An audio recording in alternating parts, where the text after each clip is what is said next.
of Cosmos with Cosmos. Hey, we made it! A century's worth of Cosmos. Yes, we did 100 episodes. Thanks for joining us. We'll see you in a month. Goodbye. Bye, everybody. Yeah, good episode. It was great.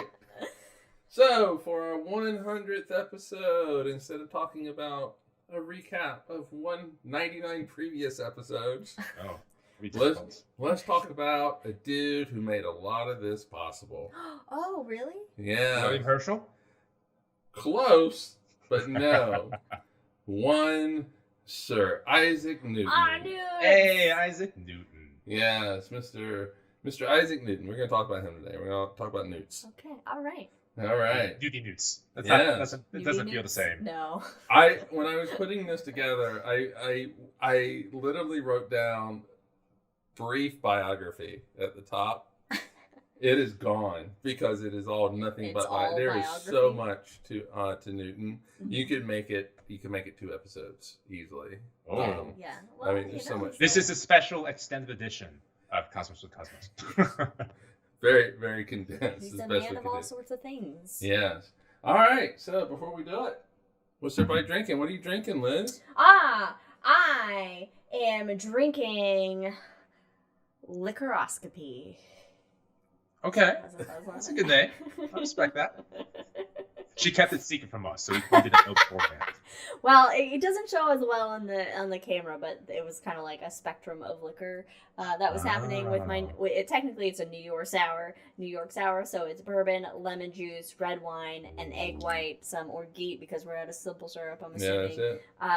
And then I'm going to stir it because it was been sitting for too long, so the lemon juice has done an extra separation there. That happens. You know, but when you combine all the light together, you get white light. So you get a continuous spectrum. So it's a continuous liquor spectrum. Anyway, Brandon, what do you have? Speaking of white lights, I have impure white lights. Hey! We'll talk about that later. So last night I tried to channel my inner Jack. I finally got a food processor, and I'm very excited about it to make my little purees and sauces and things. Mm-hmm. And so I actually put some raspberries in there and some other things and made the raspberry puree and put it into a White Russian.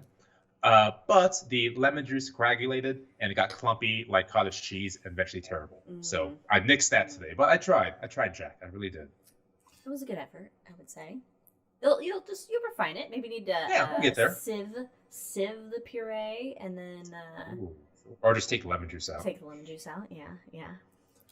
Mike, what you got? Well, Jack's got mango bubble tea. Ooh.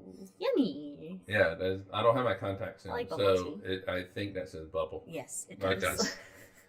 I am drinking the Fluxions. Hey, Fluxions. Yes, because that was one of the names that Newton gave to his calculus shit that he came up with. Called it Fluxions. It sounds very Star Trek. I got it. If we ever made a band, we would just be called the Fluxions. The Fluxions? I like it. I mean, to me, it sounds very much. Oh, I have vanilla vodka, brown sugars, cinnamon syrup in there, a little bit of that, ginger beer, and topped off with apple cider. So how's the mouth feel? It feels good. Feels good. It's good mouthfeel. Mouth feels good. Yeah, that's good. Yeah. So oh shit, I forgot what I was gonna say. Oh well, doesn't matter. It's probably something about Fluxions. My mom's got her standard Earl Grey with lavender, hot. Very nice. Nice. It's nice. It would be a good day for a hot drink because it's been raining all day and all day yesterday. Yeah, we have some sort of atmospheric river that's just plowing through. Atmospheric river. I love that phrase. Yeah, so that's our life for the next few days, but for the next 14 days, nothing but rain. Nothing but rain. All right, follow us on all the things on Twitter because I refuse to use the other thing. Drinking Cosmos, and on Instagram, Cosmos. Follow us and rate us anywhere you get your podcast. Anywhere. Don't forget to join us for The Hangover directly after this episode.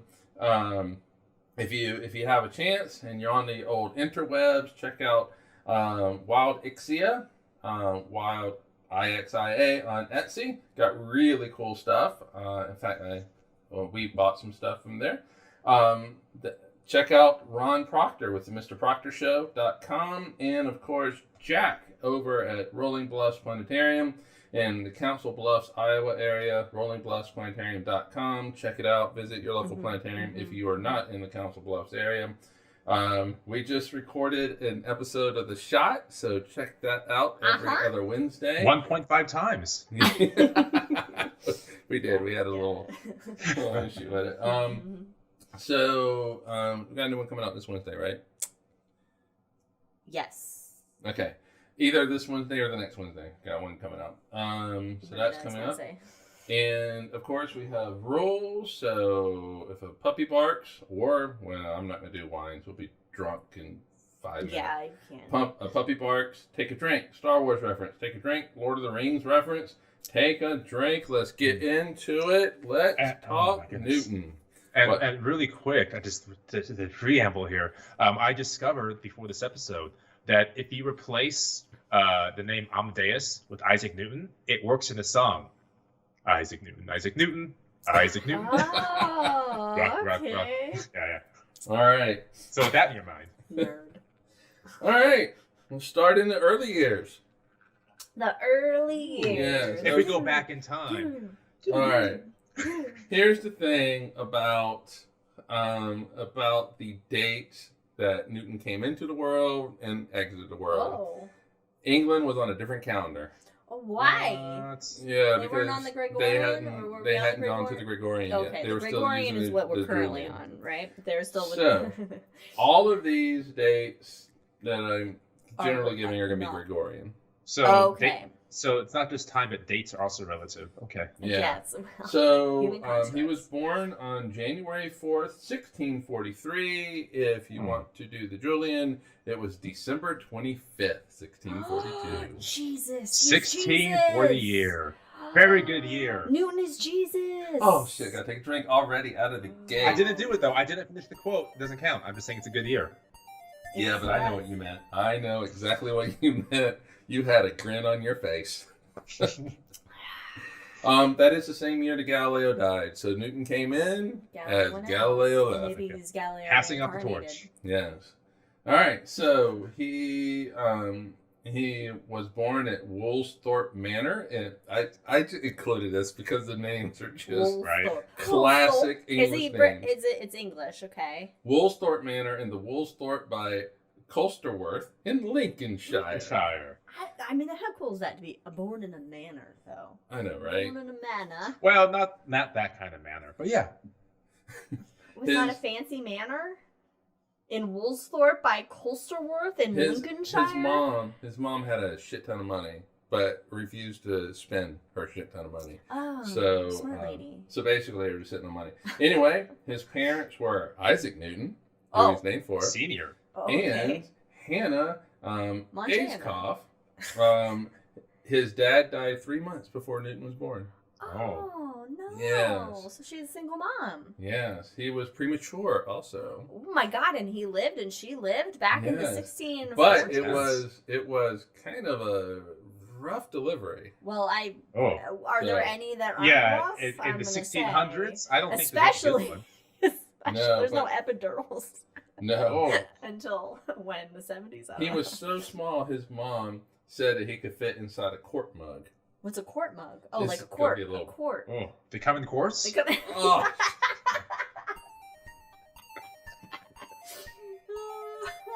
I gotta be honest though, How if you hadn't small said is it, that? I was gonna say it.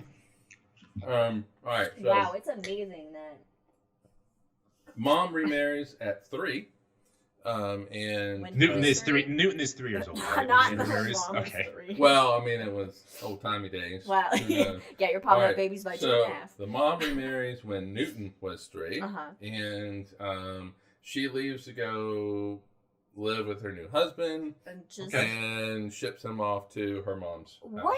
What? So Newton goes to live with the grandparents. But it actually ends up being a good thing for Newton in that there was an uncle that would go a lot, and he introduced Newton to books, That would go a lot. to the grandparents' house. Oh, okay. Or An Newton's uncle, grandparents' house. an Visits. uncle would visit Yes, a lot. visit a lot. Okay. And he would bring books, and in fact gave Newton all his books, Uh-huh. and that was a kingly gift. A To kingly. quote Gimli. Oh my. All right. Let's do this. Let's dive into this. Let's really lean into the Lord of the Rings references today. All right, so basically Newton kind of dives into books and all that kind of stuff, Which was convenient because at the time, oh sorry, I might steal your thunder slightly here, but he was like destined to be a farmer, but he really didn't like it at all. So the uncle we're gonna coming get in, into that. I know, I got excited. He was gonna be a farmer. Okay, we're gonna get into Oh my that. god. Okay. Books, Jesus everybody. Read your Christ. books. I should make a note of that to myself. All No, right. it's too late at this point. My brain's already dead. Newton hates his stepdad to the Whoa. point where when he's 19, he has to list his sins, and one of the sins that he listed was, I want to burn my mom and stepdad and then burn the house above them.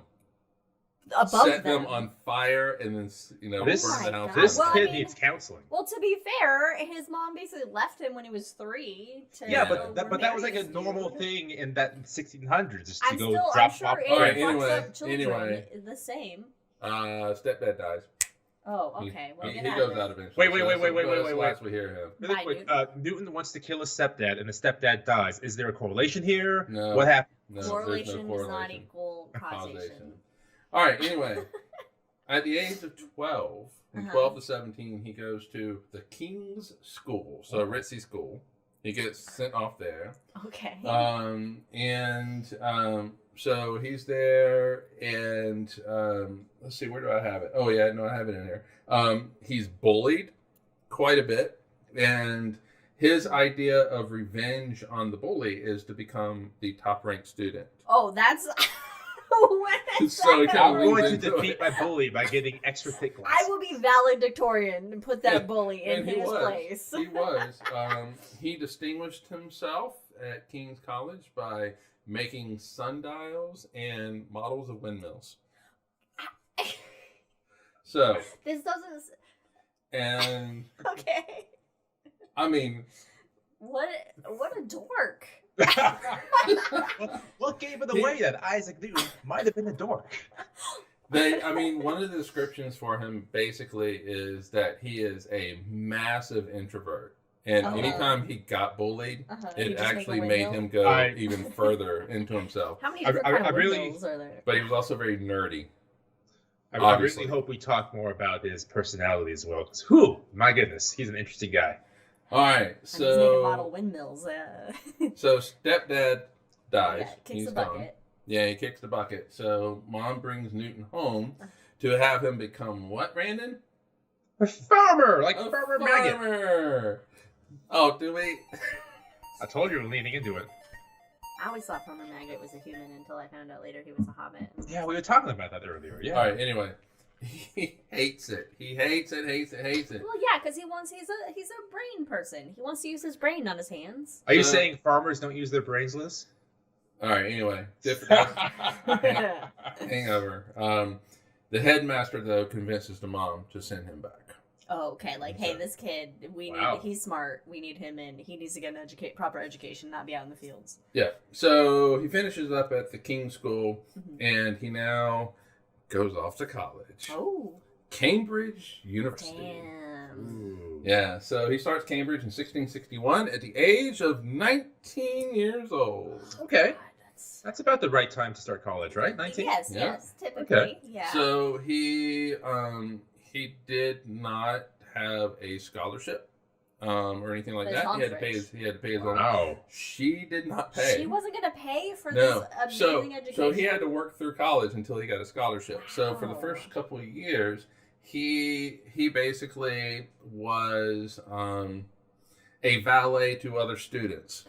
Or and carrying so their books for He- them. And yeah, shit. so he's like 2 years older than some of these students, and he's having to be a valet to them because he But Wow. then a couple of years into Did it, he he write gets papers and stuff? he gets for a him, too? scholarship. Can you imagine looking back thinking, oh, that Isaac Newton? Yeah, he used to carry my books for me. Right?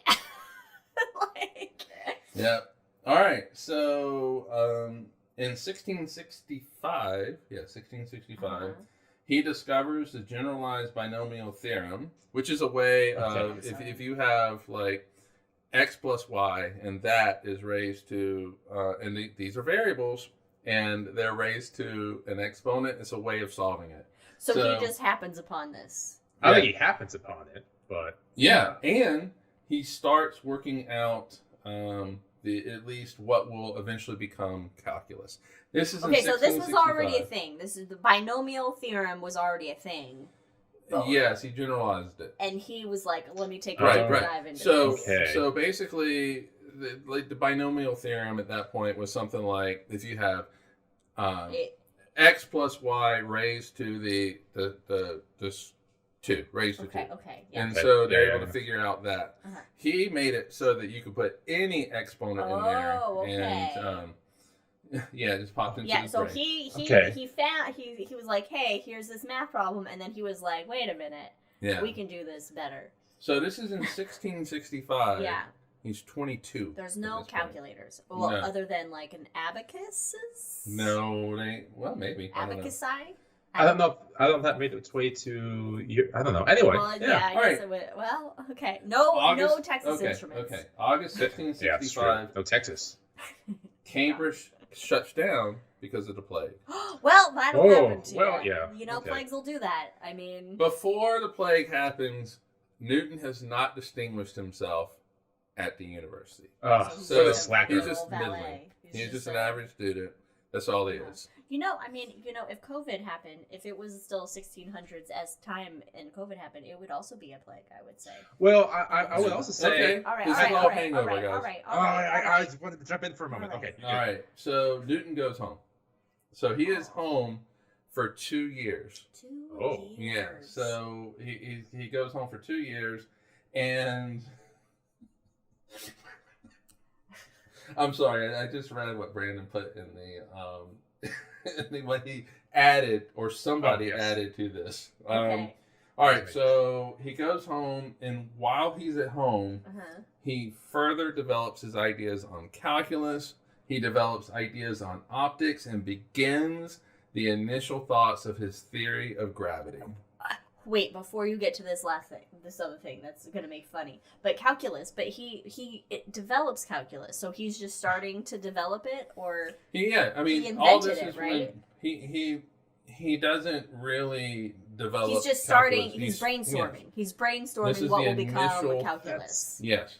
Yeah. How do you? And it's not just calculus. It's also fucking gravity? Are you kidding me? Where's the apple? Has he been hit by the apple yet? Okay, well, that's a different story. Okay, all right. But what's he not thinking about? Instead of thinking of girls, which is all right. So I was watching a documentary on Newton, and they mentioned, well, instead of thinking of girls, he was devising calculus and a theory of gravity, and I thought that was funny. Yeah, he was such an introvert. Mm-hmm.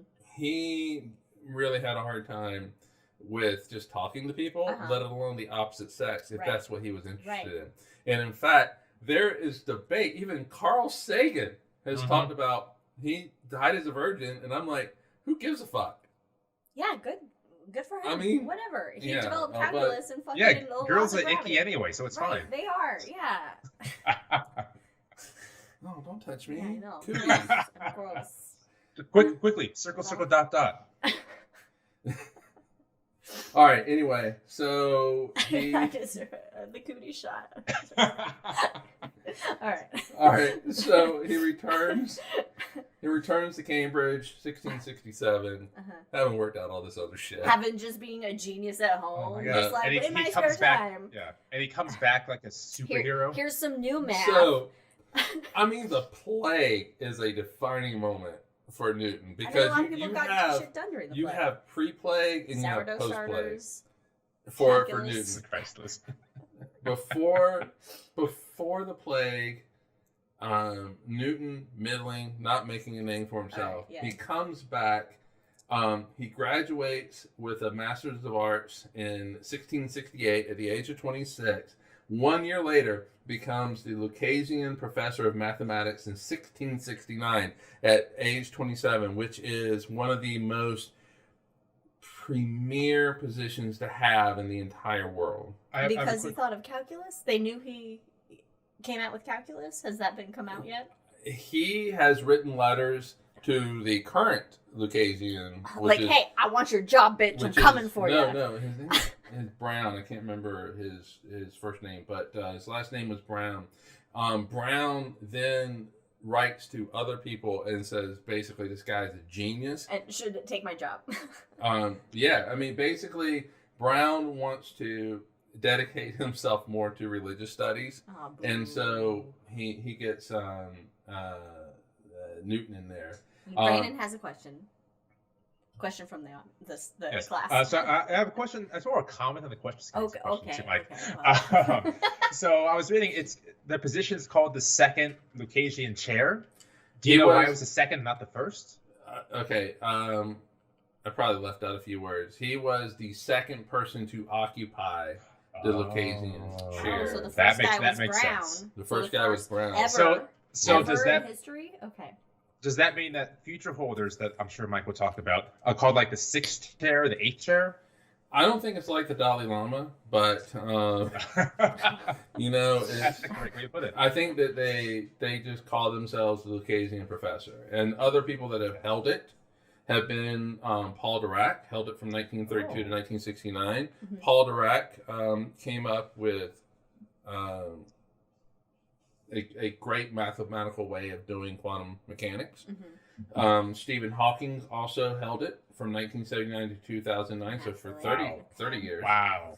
And of course, in the future, Data holds it. Data! It took me a second to remember, but yeah, it's when Picard has to go back in time in the last two episodes of Next Generation. Yes. And Data is... After he retires from Starfleet in an alternate universe. Is it fair to have an android? Yes. And he dyes his hair like a skunk. So, it looks quite good on him. Data can pull off anything. Yeah, and so including his face.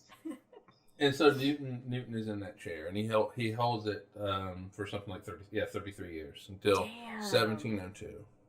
At 27 years old. At 27 years old.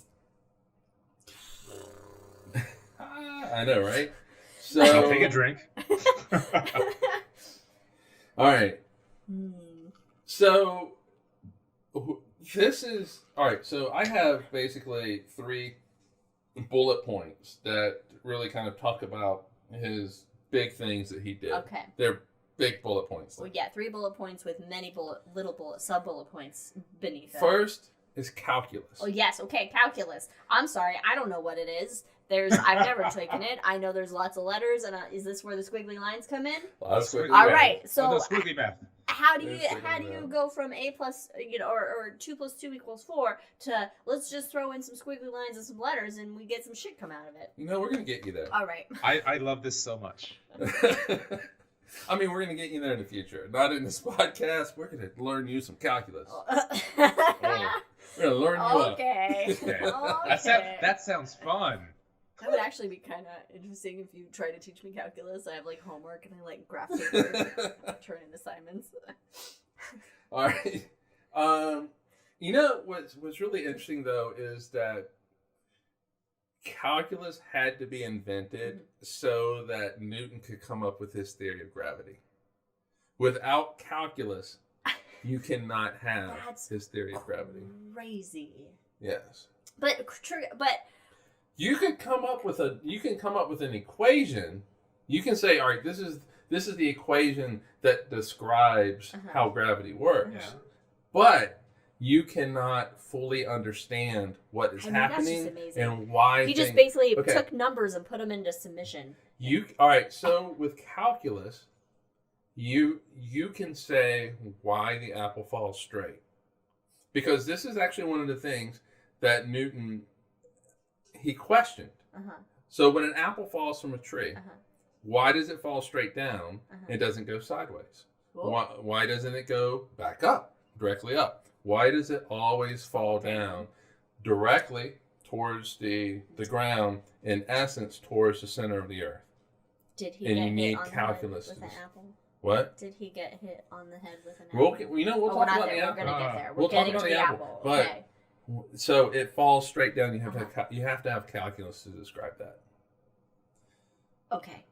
For such an Why? easy concept that we think of now, of course things fall down, but he had to invent this whole other field just to explain why things fall down. I love that. So he basically invents calculus, and the first time that it's mentioned is in a manuscript in 1666. He's 24 fucking years old at this point, 23 years old. Jesus That is Christ. important for later. Oh, okay. He called it fluxions or calculus, and So he just came up with calculus? what? He just came up with calculus? The name? Yeah. Yeah, he also came up with the name spectrum. Really? Oh, Yes. okay. Oh, that's cool. I Yeah, didn't know that. yep. My mom asked, does it include mass, momentum, and velocity? Yes, it does. I mean, because all right, so yes, it does. Well, or not mass.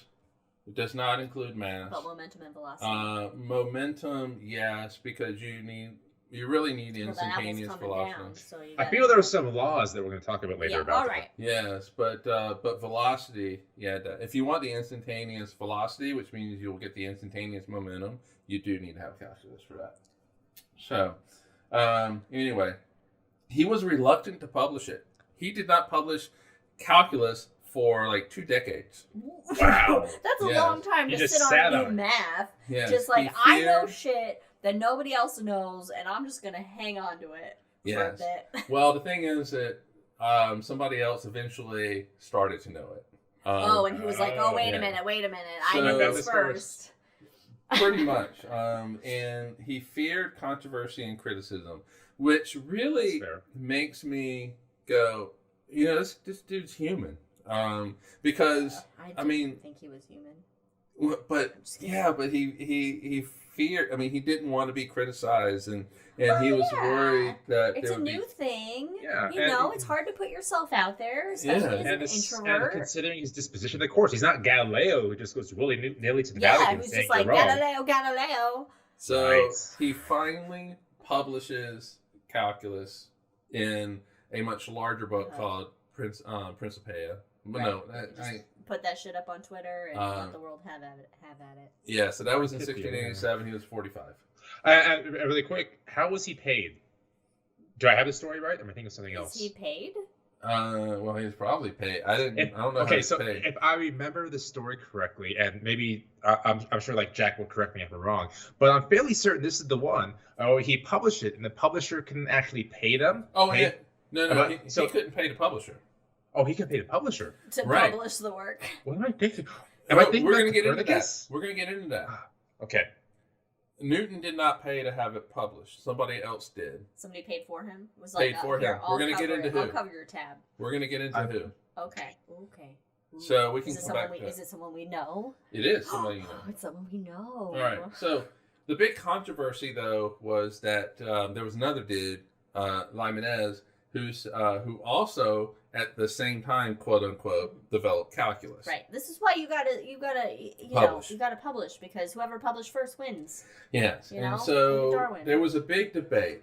Who did it first? Was it Newton? Was it Leibniz? Who did it? I'm gonna And- go Newts. And to the point where the Royal Society of England wrote a they debated it, and they wrote up this whole document about who actually invented calculus. Of course, they say Newton, Mhm. but also here's the kicker: Newton wrote the conclusion of that paper, What? in which he called Leibniz a fraud. Wow, Newton. And basically that he plagiarized Newton's thing.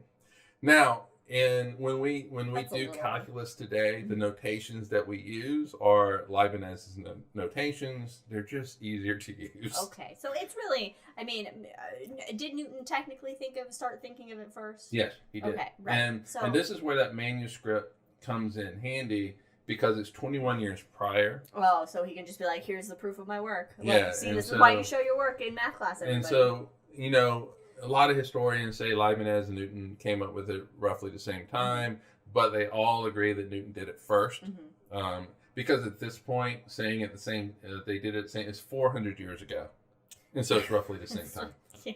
You know, and so, but we do use Leibniz's notation, but Newton called him a fraud in 1711. So it was, and he plagiarized me. Wow. Well, So you're muted, Brandon. but we're gonna learn you some calculus. I had a number of good quips in there. That's okay. Did you really? It's a day of muteness.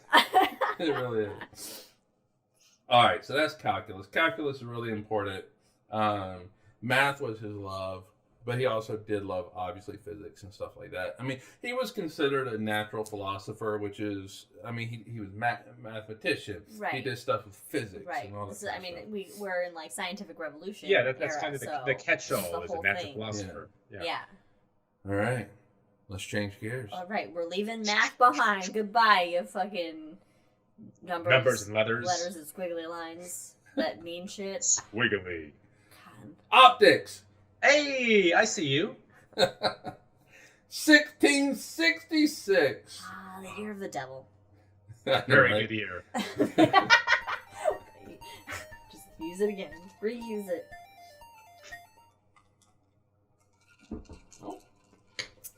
All right, Newton observes light is made of a spectrum. I like this that he's just like hanging out.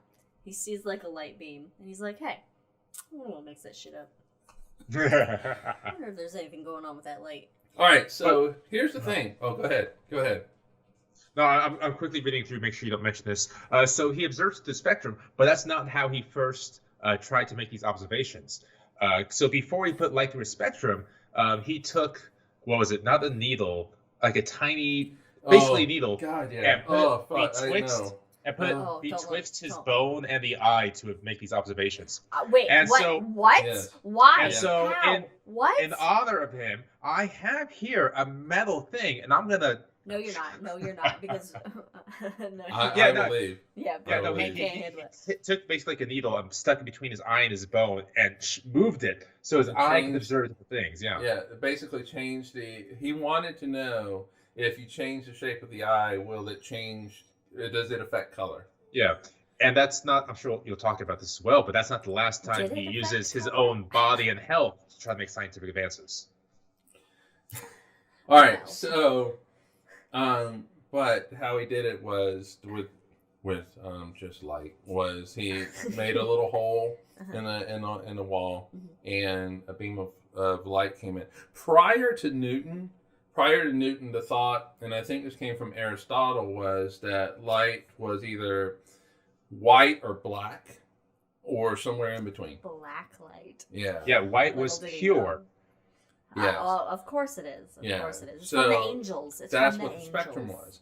And It's- so it's- what Newton did was he, so the question becomes, where's this friggin' all these colors come from, right? And so, Right, but so this is where he's like, he's seen a rainbow, and he's like, what are Alright. these? so he has the beam of light. Uh-huh. He comes in, that comes into this dark room, and he passes it through a prism, Right, and that separates it, and we get Pink Floyd. and you get Pink Thank you. Floyd. Stay.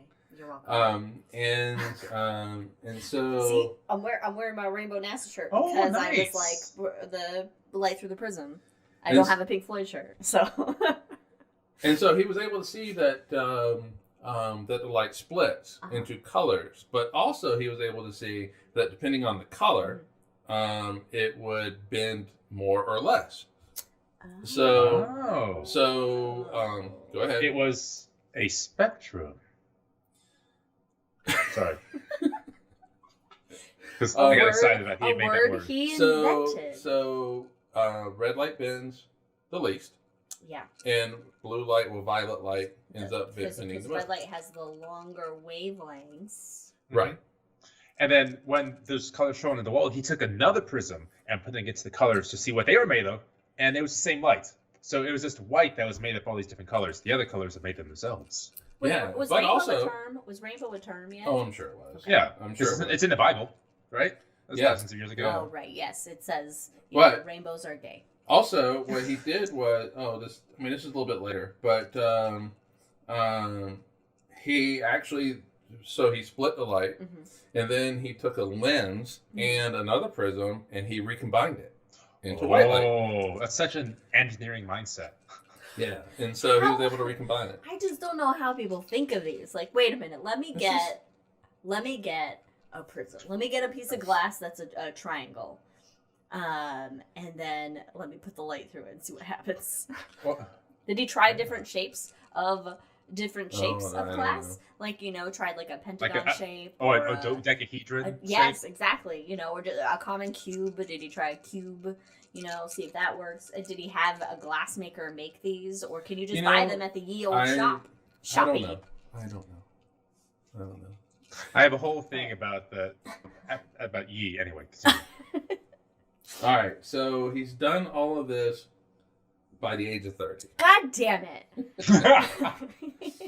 All right, so, but it doesn't end there with Of optics. course it doesn't.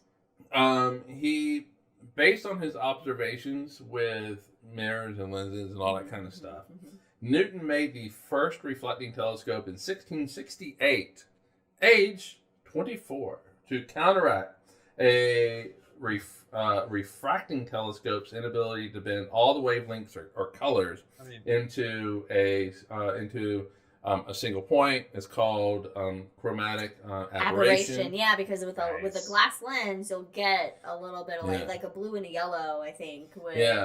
And so he said that refracting telescopes would never fix that, but now they have eyepieces and stuff that do. Mm-hmm. And so, so you can do that. But he invented a whole new type of telescope. Yeah, and it was smaller. Mm-hmm. And it gave better image quality than the lens telescopes like he would get with Galileo. To get a perfect glass lens shape, that glass is going to be heavy. It's got to be, bigger. Whereas a mirror, you can just, now it's like a mirror film almost that you just kind of can put on, but it's easier to make it more of a perfect convex shape that you need. Nice. He developed the Newtonian theory of color, basically that he was the first to figure out that so white light will hit like a blue ball, and it absorbs all the colors except for that blue. The blue reflects off of that ball. And that's why you see it as blue. And that's why you see it as blue. Right, and that's why the trees are green, because they're reflecting the green light. Yeah. And we see them at green. But on another planet, they could be purple. It just depends on how the shit works. Yes, right. Brandon. Thank you, Liz. So we have the Newtonian theory of color. We have non-Newtonian liquids and things, fluids. Did Newton make the phrase Newtonian, or was that put together later? It's put together. It's later. Yeah, I was going to say. He wasn't. This is Newtonian, everybody. It's not like Hawking was like, oh, I'm going to call this Hawking radiation. No, it's Newtonian. And I don't even think Hawking probably called it Hawking radiation. I thought he did, because did he do radiation. Steven radiation. So my point of reference for Hawking radiation comes from a Futurama episode. After he says Hawking radiation, he calls it, I call this a Hawking hole. All right, so not Einstein. Where are we? Newton believed light to be made of particles. So he was one of the first to think of that light as a particle. However, 200 years later, James Clerk Maxwell, Scottish dude, showed that light was a wave, and then quantum showed it was both. It can be both. And let's dose. However, Newton's idea of what a light particle is and quantum's idea are very different. Well, yeah, because Newton obviously couldn't conceptualize quantum yet. Could you imagine though if he did? Oh my god. Can you imagine going? I would love to go. This is another reason why I want time travel. Go back in time and bring Newton something like quantum. Blow their minds. What he thinks about it. Oh, he would have a nervous breakdown. Or just bring him this Yeah, recording of this episode talking about him and be like, "What do you think about these people in the future talking about you?" Oh, nothing but bad opinions. All right. Principia and the Invention of Classical Physics. Oh shit, yeah. Hell yeah. So, in 1679, a little dude named Robert Hooke. Little dude. Little dude. Did he have a hook? No, but Is he he a did. captain? He did have a hook back. It was. He has a hunchback? Hunchback. A Yeah. hookback? I've never heard it called a hook. Well, because I have Hook. He's hook. His He's name is got Hook. He's got a hook back. Well, you're like, does he have a hook finger? He's got a hook back. And then I couldn't think hunchback. He's the modern Quasimodo of the 1600s. Right, and so Now, isn't that one Quasimodo? Anyway. I don't know. anyway, Robert Hooke Contemporary. sent Newton a letter asking for contributions. Now, to me, I was like, are these like intellectual contributions or is contributions for money? But anyway, Newton starts considering celestial mechanics at this point. I love that. And so I guess it was intellectual contributions. Not monetary. Yeah. So I would like everybody's intellectual contributions. Please. right. So he starts thinking about celestial mechanics again. Okay. And so he had taken a break from it. When was he thinking about celestial mechanics before? When he was When he was just when it was when plague the plague time, was happening. and he was just like, I'm gonna think about Just wondering. the Yeah, sure. universe.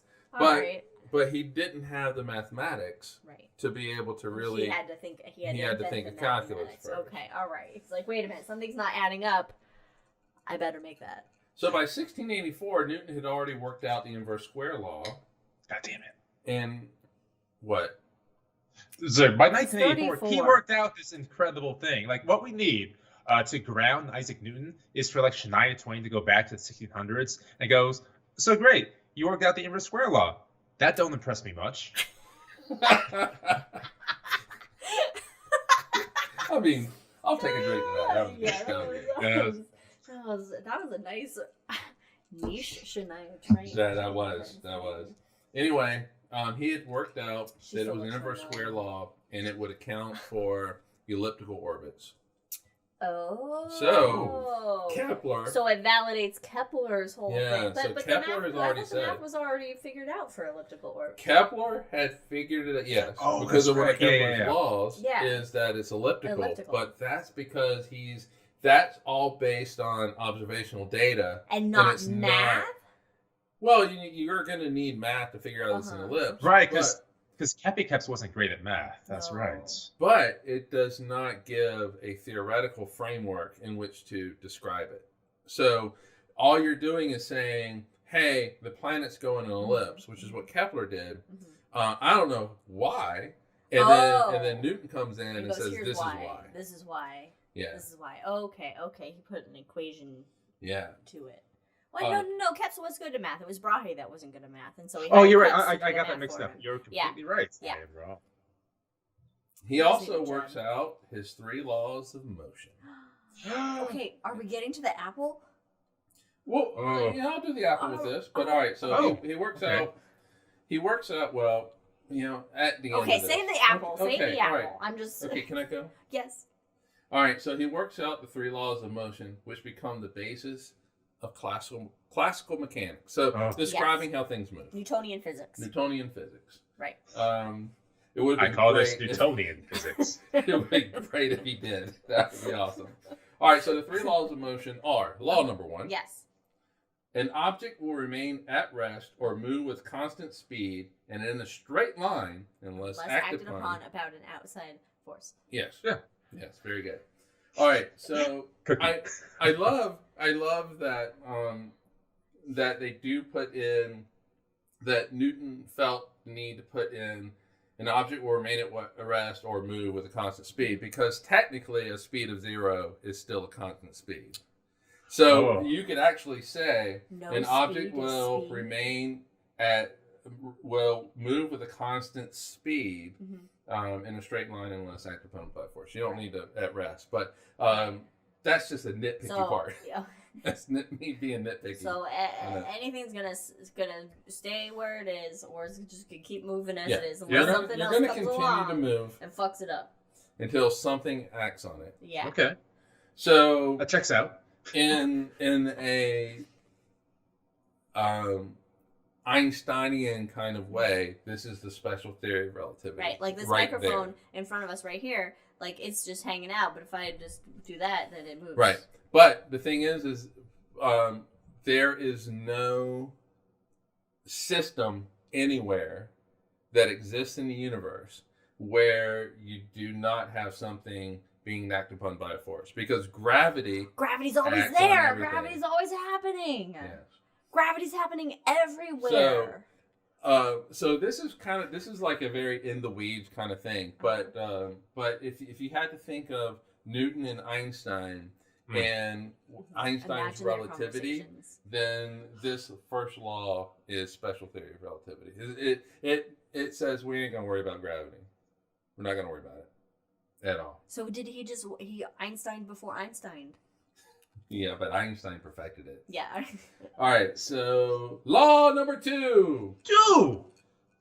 Force equals mass times acceleration. Technically, though, he didn't write it as force times mass. He didn't say that force equals mass times acceleration. Mm-hmm. What he said was force is equal to the differential of mass times velocity. So if you have what? He said many. I did. Oh, all right. That's what F equals. Right. So basically, he says in Principia that force is equal to momentum changing with time. So momentum is, and this is what I had this long conversation with your mom about earlier this week. And my mom were texting about. Okay. I even wrote it up on a piece of paper and sent her a picture of it. But anyway, so velocity is a vector. Okay. So it has a magnitude, which is called speed. Basically, how fast if a cop pulls you over and says you're going 60 miles an hour, that's the speed. Which is the magnitude of the velocity. Wouldn't it be 60 miles per hour they pulled me over? No, that's true. But I was behind that since truck. it's a vector, it also has a direction that it's going.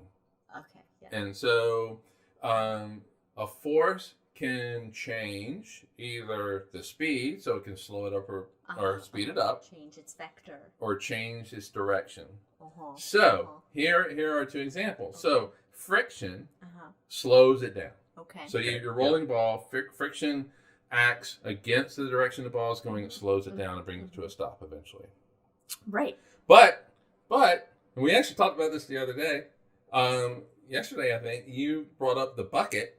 I did, because there was roller coasters involved, and I was thinking of cosmic coasters. The bucket, yes. And there's a little bucket. So if you fill a bucket, all right, what I used for your mom was a string and a ball. Okay. So if you have a ball and it's on the end of a string and you're just swinging it around over your head, that ball is going at a constant velocity, but it's constantly changing direction. And so it's being acted on by a force. That force is the tension in the string. And so there's 2 ways to do it. And then if you want to really throw in a curved ball, rockets.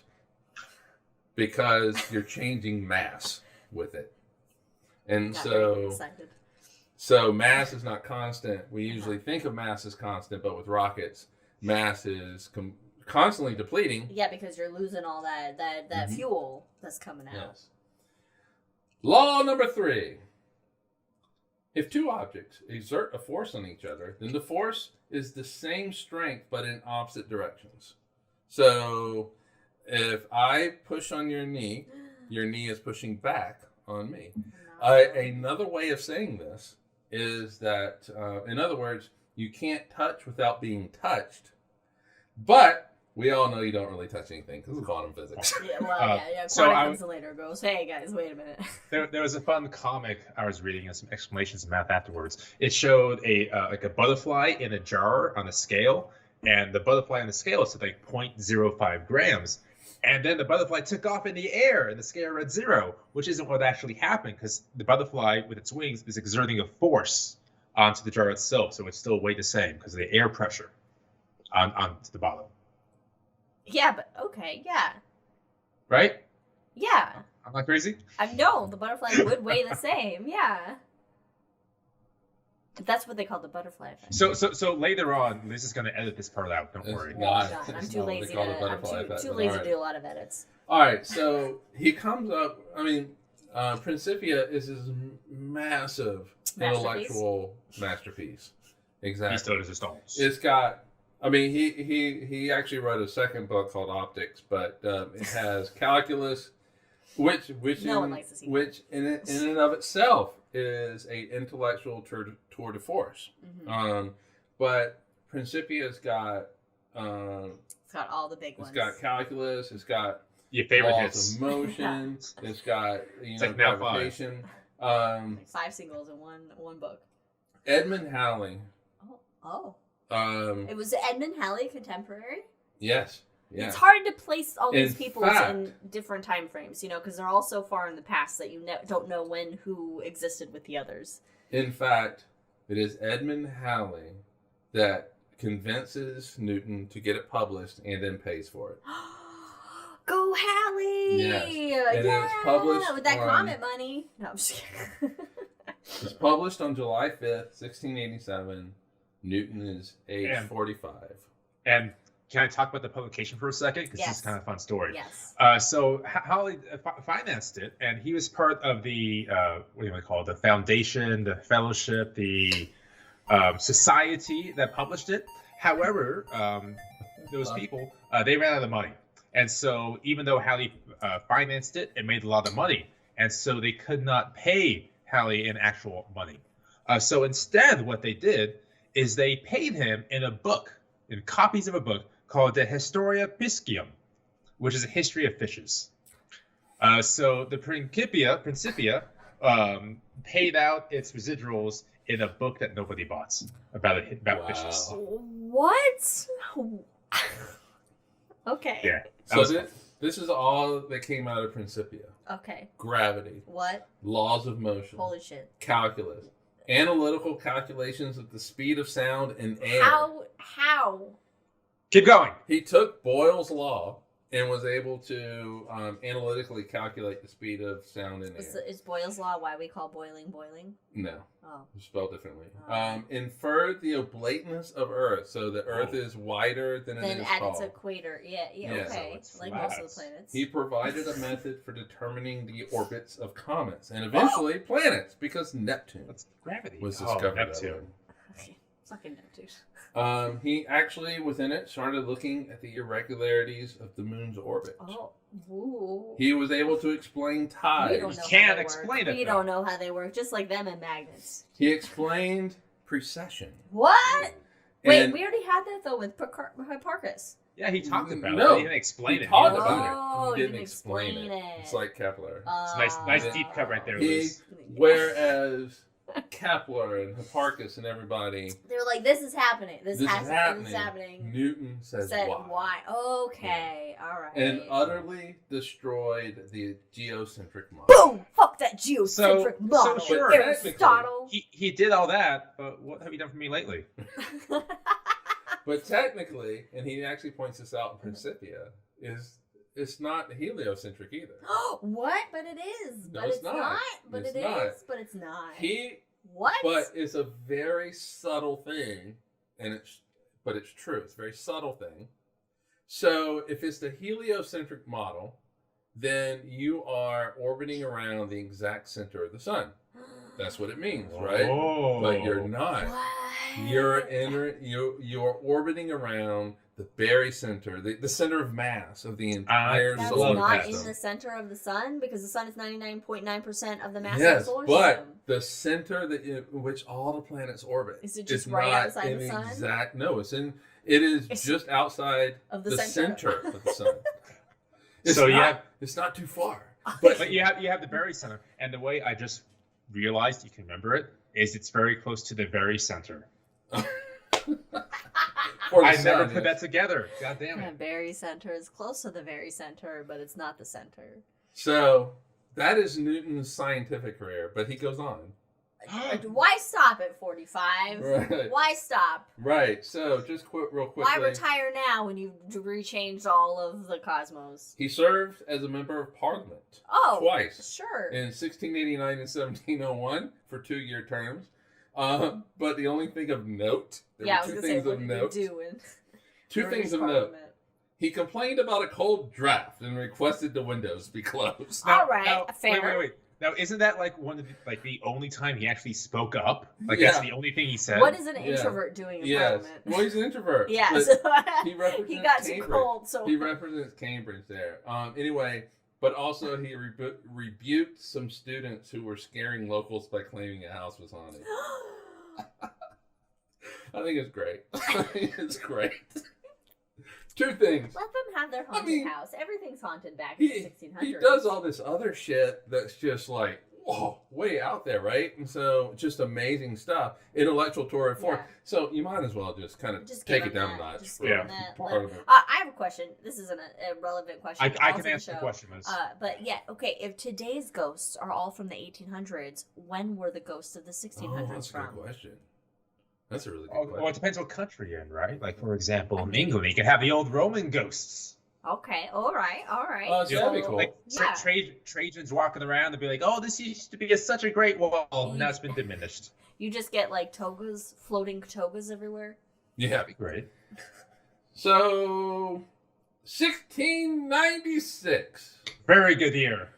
Fucking shit. You might as well get used to that button because Oh, well, I'm glad I made this button. It makes it much easier to press.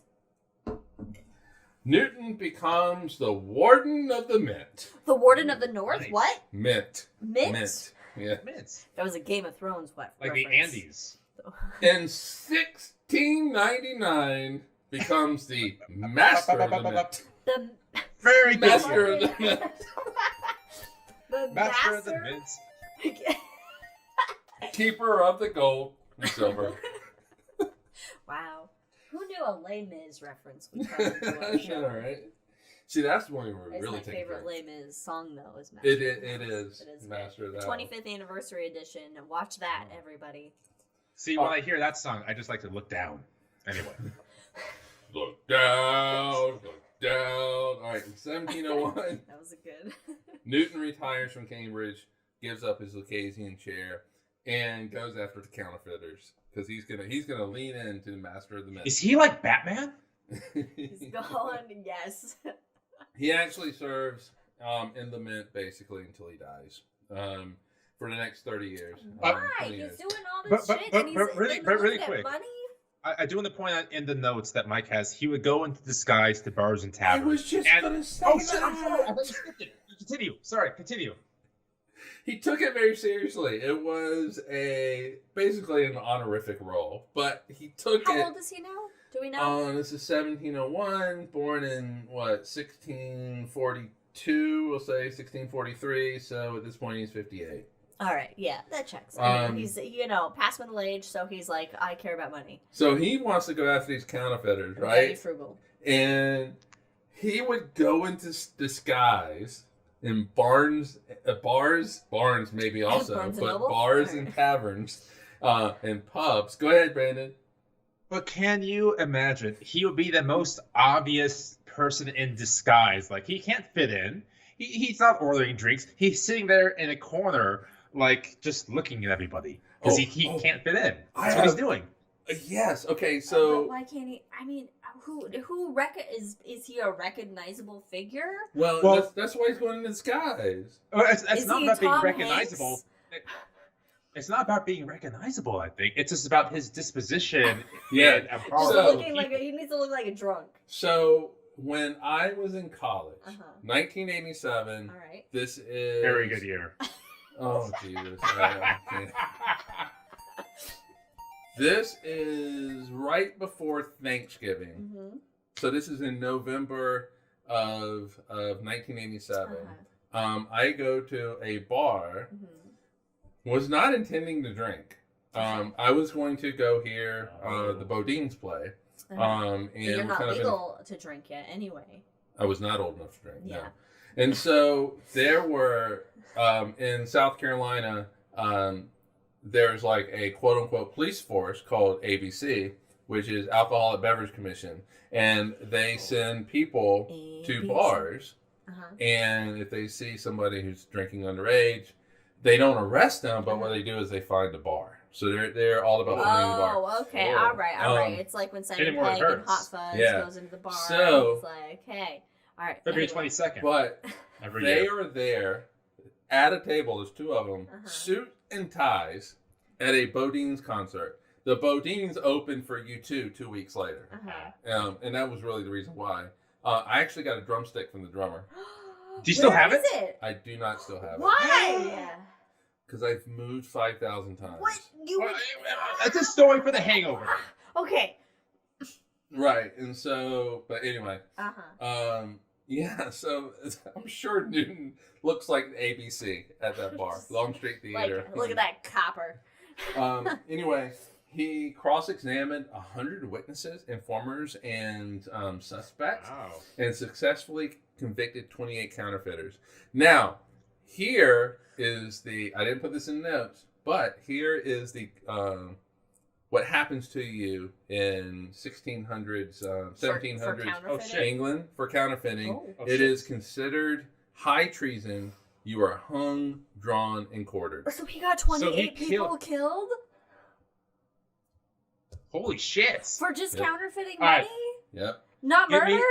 Get me Netflix. I have a great idea for a series. Oh, I mean, but also, how easy is it to counterfeit money back in the 1600s? Now, What are they working it with? doesn't Coins? mean that the judge was like, "Okay, we're going to do that to you guys," but that Also- was what happened to them. I mean, I feel like any crime back in those days is That's what you basically got. either a hanging, a drawn and quartered situation, Or a tarring. or a tarring, yeah, a stoning as well. Stoning. It's a Means different- something different now, but yes.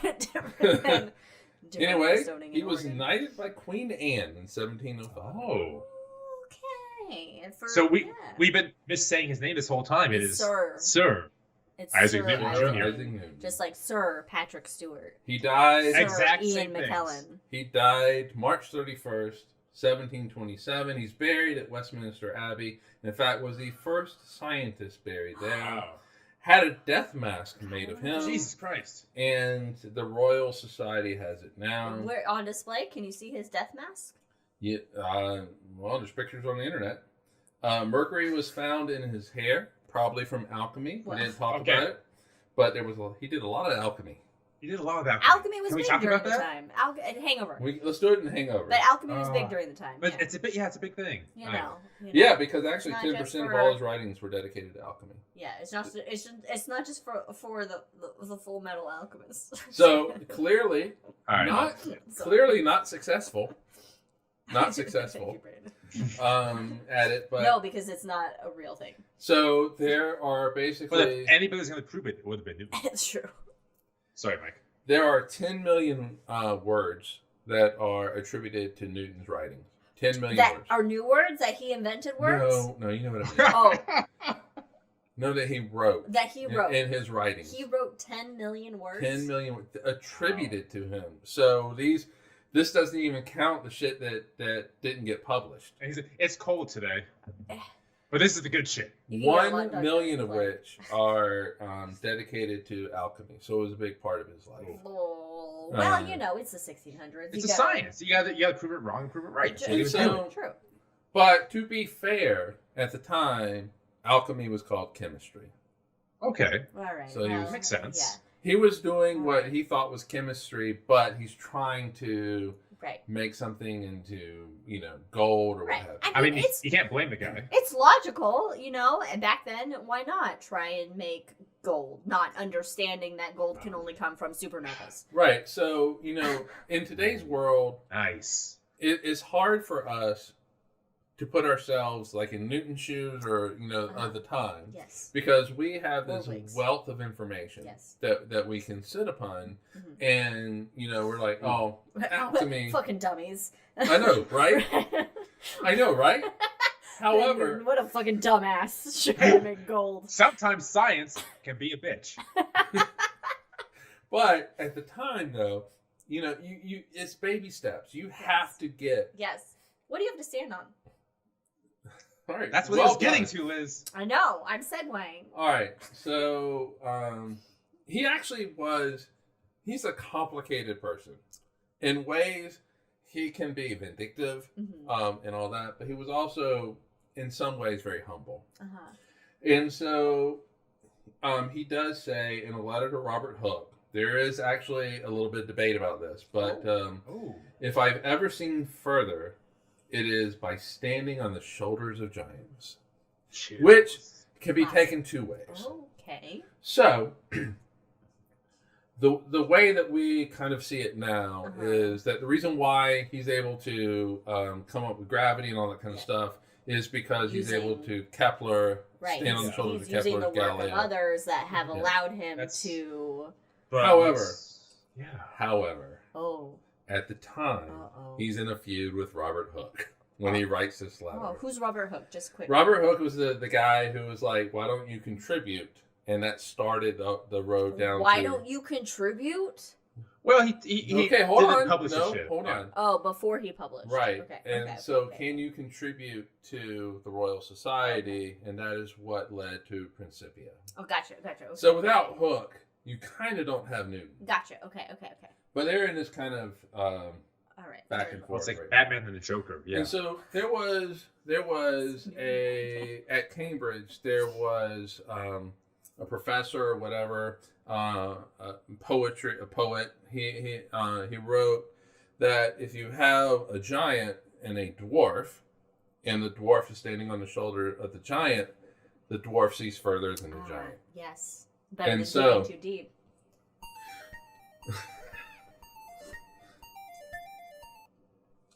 You have to drink, Brandon.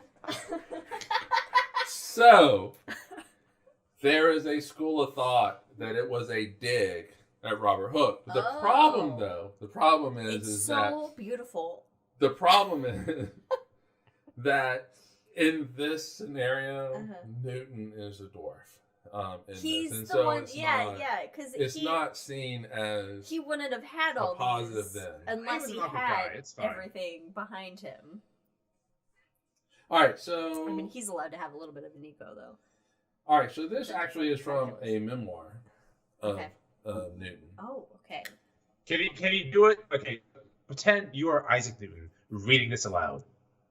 Oh, I can't do that. I can't Is he do British? that. So no, because to me, I actually like this quote better than the shoulders All right, quote. do it from your heart. Do it from your heart.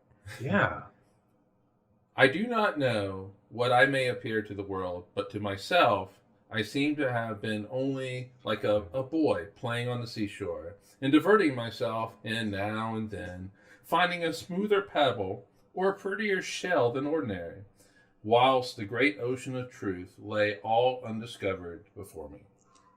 Oh wow! So it's like, hey, I'm just noticing these little things, Yeah. but there's so Yeah. much unknown, vast There's unknown. a whole undiscovered country before me.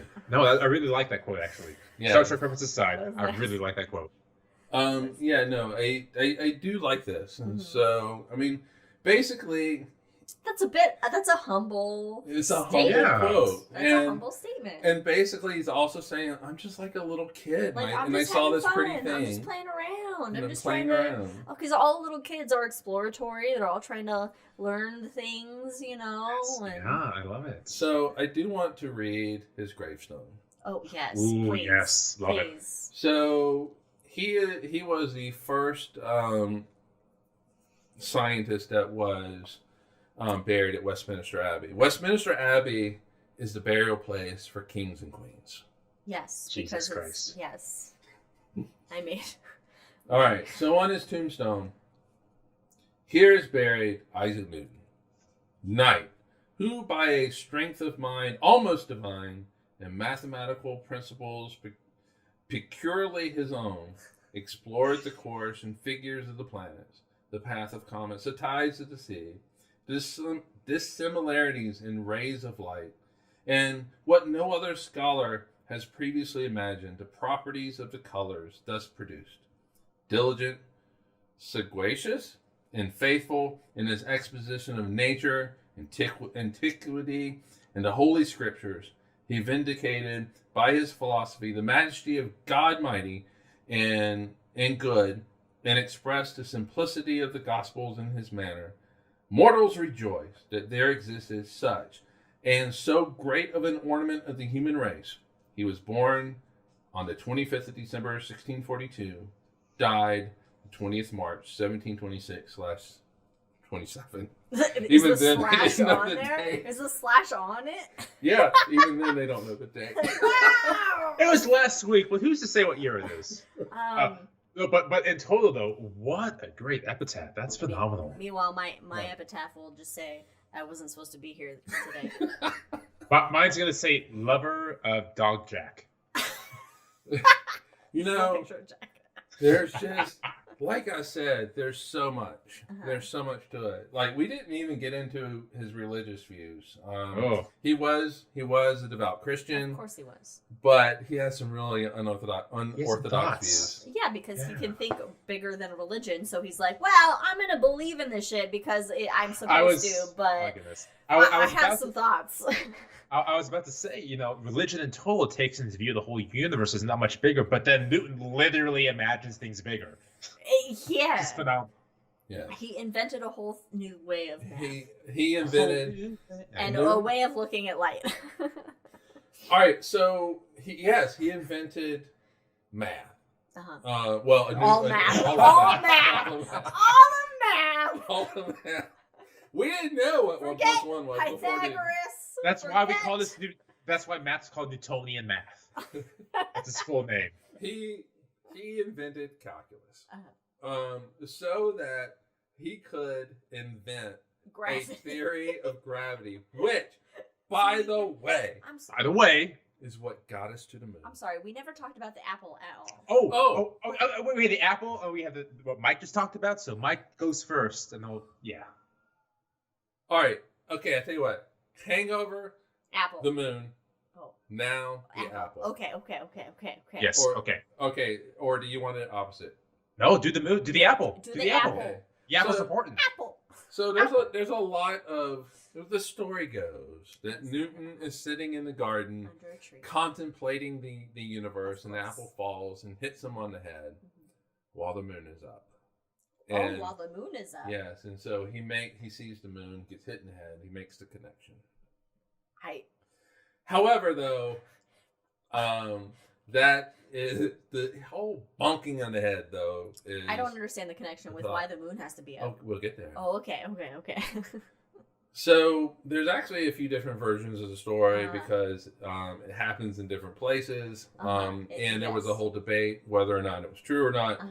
Uh-huh. The story actually originates from his niece because at the end of his life he was being taken care of by his niece and her husband, and he basically recounted this. He told the story in his He told the old story, delirium. and she told the story to a poet. I can't remember the poet's name, but it was then put in poetry. They have poetic license. Yeah, so. and he only told the story 4 times in his old age. That was it. Right. And so the story that was told was that he was actually in the garden enjoying a cup of tea. Natural. Oh, And- that's nice. He saw an apple fall. Okay. And so that, back in the earlier days of Newton, that why does it fall straight Huh. fucking down? I don't understand. Why does it not Okay. go sideways? Mhm. And that type of thing. But also, the moon is in the distance. And so Ooh. Why is he it the moon? realizes that the same thing that makes the apple fall Mhm. is what makes the moon act the way it does. Ooh. That's a big leap for seeing an apple fall in the garden. Right. What kind of tea It's was a- he it's- it's fucking a leap of drinking? Newton. It's a leap of Newton. It's Newtonian physics. Because at the time, what is on Earth is terrestrial. What is in the heavens is the realm of the gods. Heavenly. Is heavenly. And so to make that connection, it connected us to the universe. I mean, it is the theory of gravity. Newton's theory of gravity There's weight behind that statement. connects us to the universe in a way It's math. that nobody really quite understood until Newton. Why didn't anybody fact- before think of it? In fact, there were people that were so against it that they called Newton's theory of gravity Heretic. satanic. Yes, of course they did. Because- Of course, also. Because they did not like the idea, because the way Newton describes the universe is that gravity is instantaneous, it affects everything instantaneously. Mhm. and they didn't like that. That was No. satanic. Well, and that's so ironic for and so he was attacked. you that want way. everything to be instant these days, so Right, but the apple, if Doesn't fall it's far from true, the tree. Like, if it's true, was the connection, was the realization that what pulls the apple down actually affects the moon as well. So the question then becomes, why does the moon why not is the fall moon onto not the earth? falling Yeah. on us? And that's because it's going that way. It's going to the side. Right. It has a velocity to the side, Right. which keeps it in orbit. So he was not hit on the head by the apple. no. No. Now, I mean, he might have been hit in the head by an apple, but probably it wasn't that day. So we here on the podcast, we love the idea of when the discovery is made, there's one person on the planet that knows of its existence, and that means it's possible that there's one entity in existence of the entire universe that knows of its existence. Mm-hmm. And in Galileo's case, there were billions of people probably that existed before him, and he was the first one to write down why an apple falls straight down, why the moon does not hit the Earth. You mean Newton? Thank You you. said Yes. you said Galileo, yeah. Well, I there were But with Galileo, he was the First to for a see- moment. for the telescope with the He telescope. was the only one who knew Jupiter had some moons. for that moment. For that that moment. Oh, But not only did Newton did he I mean, he sat understand he sat gravity? on calculus for 20 years. He sat on it. He didn't announce I it will to the keep world. this to myself. For now. well, it sounds like you should say Ricky Bobby after that, but yeah. I'll tell you what. Let's get to the hangover Oh, it's so many good things to talk about. because I have a And 3 o'clock Galileo. deadline. You do, Yes. you do. All All right. right. Let's Well, do you're that. leading this, so you All gotta right. close it out. Thanks for joining us, everybody. We're going to take a break in 2 weeks, so we will see you on New Year's Eve. Yeah, right before New Year's? 2024. Oh, Yeah, that's good. I'll go with that. which will either be a good year or a terrible We'll year. find out what's Um, the trend. anyway, unless Brandon wants to run the show in 2 weeks, then reach I out think to him. I'll be in Mexico. So. Yeah. Right, well, see- it'll be a high in the sky for January. Yeah, so I For the think new everybody here is traveling. So I do want to say happy holidays to everybody. If you whether you celebrate Christmas or not, I hope you have a great Christmas. We're going to see you on New Year's Eve. So join us then Yeah. for a January 2024 high in the sky. Woo! So stay safe, stay healthy. We'll see everybody in 4 weeks. Cheers, everybody.